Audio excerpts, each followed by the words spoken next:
19 anos, eu vim para o seminário interno, Missão Antioquia, no interior de São Paulo, em Araçariguama, seminário interdenominacional e internacional, e eu passei ali a ter contato com alunos de outros países, da Inglaterra, outros países da Europa, alunos americanos, e aí isso me aproximou um pouco dessa questão das diferenças. Eu tinha também, como tenho amigos feitos e estabelecida amizade lá na Missão Antioquia até hoje, de Guiné-Bissau, Guiné Equatorial e do Senegal, estudávamos juntos, e em termos práticos, a partir das visitas às igrejas do interior de São Paulo, eu fui percebendo, sim, que havia algum tipo de diferença no tratamento, da qualificação, na própria organização das palestras, as posições e ordens que éramos colocados pelo fato provavelmente da pele ser mais escura, a ênfase que era dada sobre o nome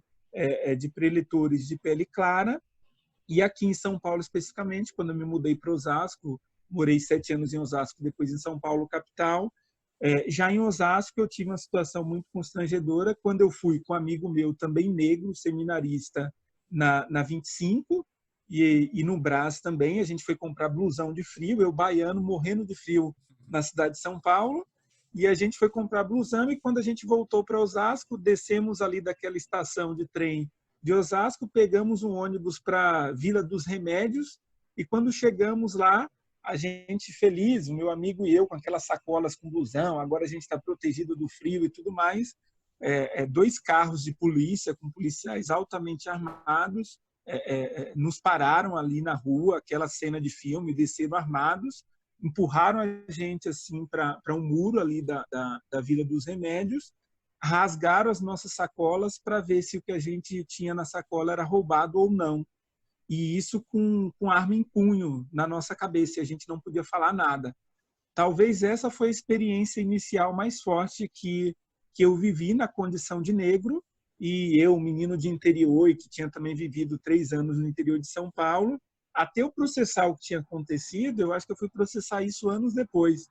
Quer dizer, por que 2 negros, por volta das 18 horas, voltando para casa, com sacolas nas mãos, felizes, porque nós não poderíamos ter estado nessas lojas na condição de clientes, porque a nossa condição seria de suspeitos de termos roubado aquelas roupas. E a partir daí muita coisa aconteceu. 17 anos que eu estou fora da Bahia, que eu estou aqui no estado de São Paulo, e um sem número de vezes eu fui confundido com repositor nos supermercados. Eu tenho um hábito, eu sou muito sistemático, então quando eu vou fazer a compra de mês para casa no mercado, eu fico observando a validade dos produtos. E ao observar a validade dos produtos, você acaba demorando mais de fazer sua compra.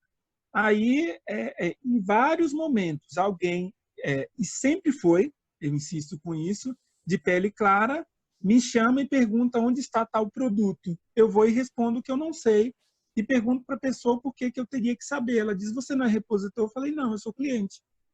E uma situação mais recente, para não me alongar, há 20 dias atrás, eu fui numa farmácia de manipulação pertinho de casa, onde a minha esposa e eu moramos, ali perto do metrô Vila Mariana, e eu tinha encomendado um produto manipulado, e quando eu fui retirá-lo, parei o meu carro no estacionamento da farmácia e entrei.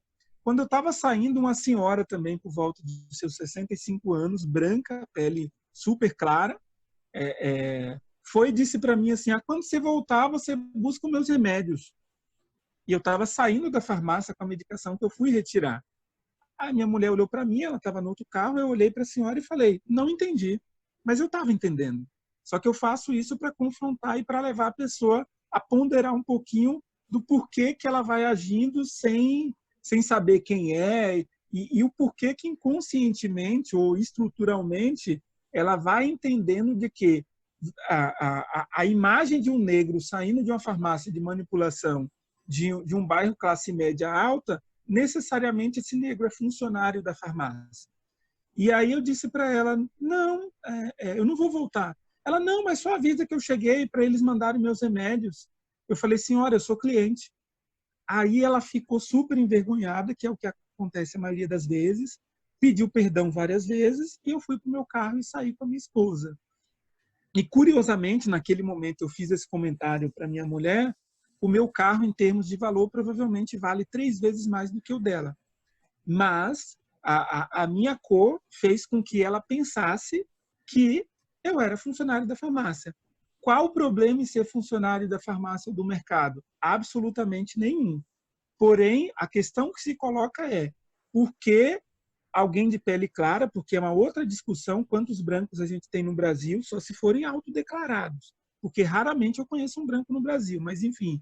Então, assim, o porquê que eu tenho que ser sempre confundido com um funcionário da limpeza, um funcionário do supermercado, um funcionário de uma farmácia, como que isso funciona, né? Por que que esse absurdo acontece? E isso marca muito para nós negros, porque é como se o tempo inteiro, como o pastor Kleber colocou, quer dizer, uma criança negra ela tem que se esforçar mais para ela se destacar mais. Por quê? No inconsciente ou numa coletividade interna da nossa população brasileira, o negro ele precisa percorrer mais, ser mais rápido e ser mais eficiente porque ele já é negro. Então, do ponto de partida, ele já está perdendo.